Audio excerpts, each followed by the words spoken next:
Welcome back. ಪ್ರಧಾನಿ ನರೇಂದ್ರ ಮೋದಿ ಅವರ ಸಂಪುಟದಲ್ಲಿ ರಾಜ್ಯದಿಂದ 5 ಸಚಿವರಾಗಿ ಪ್ರಮಾಣ ವಚನವನ್ನ ಸ್ವೀಕಾರ ಮಾಡಿದ್ದಾರೆ. ಹಾಗಾದ್ರೆ ಈ ಒಂದು ಪ್ರಮಾಣ ವಚನ ಸ್ವೀಕಾರ ಸಂದರ್ಭದಲ್ಲಿ ಕುಮಾರಸ್ವಾಮಿಯೇ ಎಲ್ಲರಿಗಿಂತ ಮೊದಲು ಪ್ರಮಾಣ ವಚನವನ್ನ ಸ್ವೀಕಾರ ಮಾಡಿದ್ದಾರೆ. HD ಕುಮಾರಸ್ವಾಮಿ ಅವರು ಇಷ್ಟೊಂದು ಆದ್ಯತೆ ಸಿಕ್ಕಿದ್ದಾದ್ರೂ ಹೇಗೆ? ಕುಮಾರಸ್ವಾಮಿ ಅವರು ಇಷ್ಟೊಂದು ಆದ್ಯತೆ ಸಿಕ್ಕಿದ್ದಾದ್ರೂ ಯಾಕೆ ಗೊತ್ತಾ? ಆ ಬಗ್ಗೆ ಒಂದು ಸ್ಪೆಷಲ್ ರಿಪೋರ್ಟ್ ಇದೆ, ಬನ್ನಿ ನೋಡ್ಕೊಂಡು ಬರೋಣ.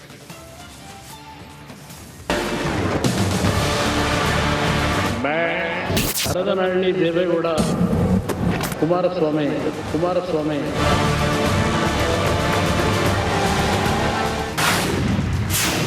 ಮೂರನೇ ಬಾರಿ ನಮೋ ಪಟ್ಟಾಭಿಷೇಕ. HD ಕುಮಾರಸ್ವಾಮಿಗೆ jackpot. ಇಂಡಿಯಾ ಅಂದ್ರೆ ಮಂಡ್ಯ, ಮಂಡ್ಯ ಅಂದ್ರೆ ಇಂಡಿಯಾ.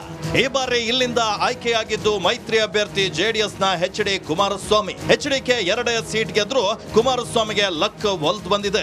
ಇಂದು ನಡೆದ ಪದಗ್ರಹಣ ಕಾರ್ಯಕ್ರಮದಲ್ಲಿ ಕುಮಾರಸ್ವಾಮಿ ದೇವರ ಹೆಸರಲ್ಲಿ ಪ್ರಮಾಣ ವಚನವನ್ನ ಸ್ವೀಕರಿಸಿದ್ರು. Haradanahalli Devegowda Kumaraswamy to swear in the name of God. ದಳಪತಿ ಆಯ್ಕೆ ಹಿಂದೆ ಮೋದಿ ಮಾಸ್ಟರ್ ಪ್ಲಾನ್. ಈ ಸಲದ ಚುನಾವಣೆಯಲ್ಲಿ NDA ಪಕ್ಷದ BJP ಹೆಚ್ಚು ಸೀಟ್ ಗೆಲ್ಲುತ್ತೆ ಅಂತ ಲೆಕ್ಕ ಹಾಕಲಾಗಿತ್ತು. ಆದ್ರೆ ಆಗಿದ್ದೆಲ್ಲ ಉಲ್ಟಾ. ಕೊನೆಗೆ ನೆಚ್ಚಿಕೊಂಡಿದ್ದೆ ಪ್ರಾದೇಶಿಕ ಪಕ್ಷಗಳನ್ನ. ಹೀಗಾಗಿ ಮೋದಿ ಮೈತ್ರಿ ಅಭ್ಯರ್ಥಿಗಳಿಗೆ ಹೆಚ್ಚು ಪ್ರಾಶಸ್ತ್ಯ ನೀಡಿದ್ದಾರೆ. BJP ಮೈತ್ರಿಯಿಂದಲೇ 2 ಹೆಚ್ಚುವರಿ ಸೀಟ್ ಗೆಲ್ಲಲು ಸಾಧ್ಯವಾಯಿತು. ಅದರಲ್ಲೂ ಮಾಜಿ ಪ್ರಧಾನಿ ದೇವೇಗೌಡರ ಬಗ್ಗೆ ಮೋದಿಗೆ ಒಲವಿತ್ತು. ರಾಜ್ಯದ ಮೊದಲ ಹಂತದ ಚುನಾವಣೆಯಲ್ಲಿ 14 ಕ್ಷೇತ್ರಗಳ ಪೈಕಿ 12 ಕ್ಷೇತ್ರಗಳನ್ನ ಮೈತ್ರಿ ಪಡೆ ತನ್ನ ಪಾಲನ್ನಾಗಿ ಮಾಡಿತ್ತು. ಜೊತೆಗೆ ಮೈಸೂರು ಭಾಗದ ಒಕ್ಕಲಿಗರು ಸಂಪೂರ್ಣವಾಗಿ ಮೈತ್ರಿ ಪಕ್ಷವನ್ನ ಬೆಂಬಲಿಸಿದ್ದು ಕೂಡ ಒಂದು ಕಾರಣ. ರಾಷ್ಟ್ರ ರಾಜಕಾರಣದಲ್ಲಿ ಒಕ್ಕಲಿಗರಿಗೆ ಮಣೆ. ರಾಜ್ಯ ರಾಜಕೀಯದಲ್ಲಿ ಮಾಜಿ CM ಕುಮಾರಸ್ವಾಮಿಗೆ ತಮ್ಮದೇ ಆದ ಹೋಲ್ಡ್ ಇದೆ. ಸರ್ಕಾರವನ್ನ ಅಲುಗಾಡಿಸಬಲ್ಲ ಚತುರ. ಸರ್ಕಾರದ ನಡೆ ಬಗ್ಗೆ ಹದ್ದಿನ ಕಣ್ಣಿಡುವ ನಾಯಕ. ಪ್ರತಿಯೊಂದು ಇಲಾಖೆ ಬಗ್ಗೆ ದಾಖಲೆ ಸಮೇತ ಮಾತನಾಡುವ ತಾಕತ್ತು ದಳಪತಿಗಿದೆ. ಅದಲ್ಲದೆ ರಾಷ್ಟ್ರ ರಾಜಕಾರಣವನ್ನ ನಿಭಾಯಿಸುವ ಜಾಣ್ಮೆ ತಂದೆಯಿಂದಲೇ ಬಂದಿದೆ. ಹೀಗಾಗಿ ಕುಮಾರಣ್ಣನಿಗೆ ಮೋದಿ ಮಣೆ ಹಾಕಿದ್ದಾರೆ ಎನ್ನಲಾಗ್ತಾ ಇದೆ.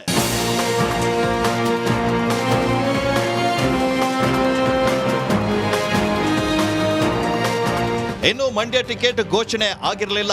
ಅಂದಿನಿಂದ ಕುಮಾರಸ್ವಾಮಿ ಗೆದ್ರೆ ಸೆಂಟ್ರಲ್ ಮಿನಿಸ್ಟರ್ ಆಗ್ತಾರೆ ಅಂತ ಕೇಸರಿ ನಾಯಕರು ಸಾರಿ ಹೇಳಿದ್ರು. ಇದೀಗ ಹೇಳ್ದಂತೆ ಆಗಿದೆ. ಹೋದಲ್ಲಿ ಬಂದಲ್ಲೆಲ್ಲ ಕುಮಾರಣ್ಣ ಕೃಷಿ ಸಚಿವ ಅಂತಿದ್ದ ಅಭಿಮಾನಿಗಳಿಗೂ ನಿರಾಶೆಯಾಗಿಲ್ಲ. ಯಾಕಂದ್ರೆ ಕುಮಾರಣ್ಣ ಬಯಸಿದ್ದು ಕೂಡ ಇದೇ ಖಾತೆಯನ್ನ. ಆದ್ರೆ ಮೋದಿ ಕೃಷಿ ಖಾತೆ ಕೊಡ್ತಾರಾ ಅಂತ ಕಾದ್ ನೋಡ್ಬೇಕಿದೆ.